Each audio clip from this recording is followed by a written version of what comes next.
ginapreparar na sang Iloilo Provincial Government ang mga kinahanglanon na gud nga madeklarar ang state of calamity sa probinsya sang Iloilo bangod sa nagapadayon nga krisis sa produktong petrolyo. Suno kay Governor Arthur Defensor Jr., nagsapol na siya sa mga alkalde agud nga pangayuon ang ilang bulig nga matipo ng data santo sa guidelines sang National Disaster Risk Reduction and Management Council. Sa among nga guidelines, mahimo madeklarar ang state of calamity kung 15% sang populasyon ang apektado o kung 30% sang economic sector o kung palangabuhian ang apektado. Suno pa sa gobernador, kung may duha o kung masobra pa nga mga banwa nga magdeklarar sang state of calamity, mahimo man ini nga manginbasehan kung masecure na ini diri na kag i-convene ang Provincial Disaster Risk Reduction and Management Office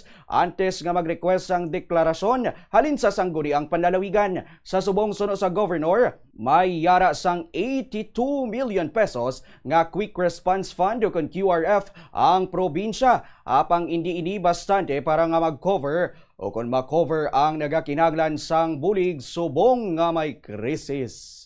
Our municipalities have started giving assistance already. The province, muna ginapulido, anay nato ng pag-insinti natin sa ating masarangan together with the local government units. So ano ang pinakalapit sa aton kagdira ang makahatag sa aton sang dako-dako may kasarang? Of course, our disaster fund. Aton quick response fund on the part of the province, we have 82 million.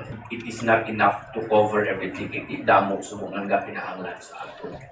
We discussed this with our municipalities.